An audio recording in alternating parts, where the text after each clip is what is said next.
Hi, I'm Michael Riccardi, and today I'll be talking about the health and financial effects of particulate matter. Coal's primary pollutants are sulfur dioxide, nitrogen oxide, and particulate matter.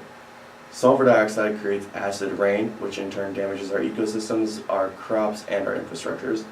Nitrogen oxides, they form smog or ground level ozone, and that causes respiratory irritation.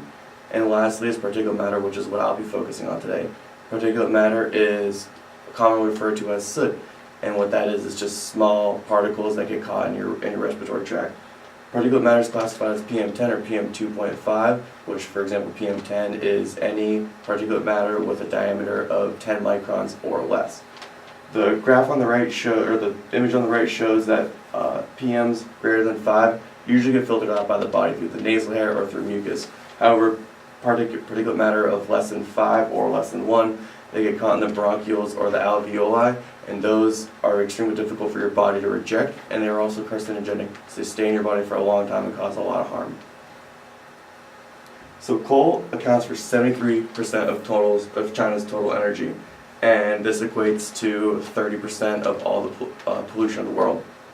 So the graph right here on the upper left shows China's population between 1990 and 2008. As you can see, the population had a large increase, which was met with a large increase in demand for electricity. This was met by consuming more coal, and so the air quality dropped. On the right shows the air quality indexes for China, US, and 2 different ones in Europe. As you can see, China says that the air is still good to breathe well after the US and Europe say that it's hazardous to human health.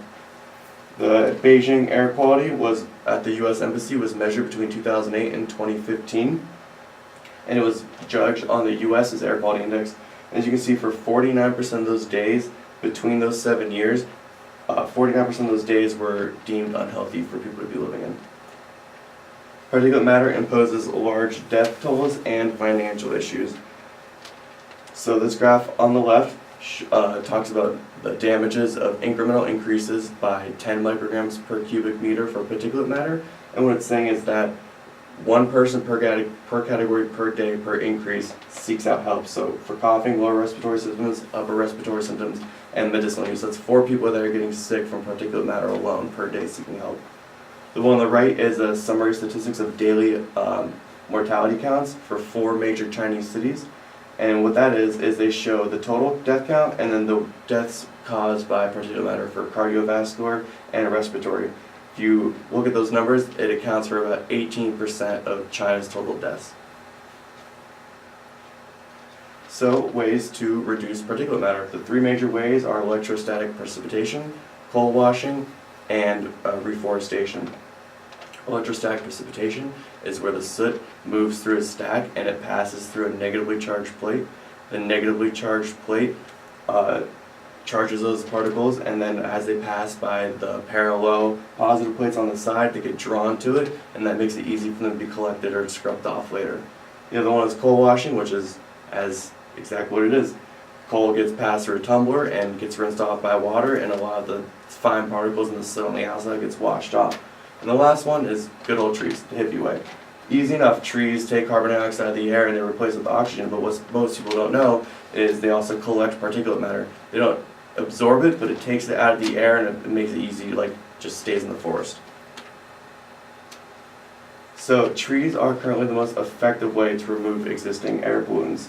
As you can see on this one, the top right there, or top left, sorry, it shows various pollutants and how much was removed and the value of that. This is only including urban trees in the United States. So just from urban coverage, you remove 711,000 tons, and then that equates to $3,828,000 million. Sorry. And then in the bottom left there, they quantified for the U.S. city of New York all the different cases caused by particulate matter, all the different respiratory illnesses, and these are the death counts, and that is the total savings that would be saved if we didn't have particulate matter.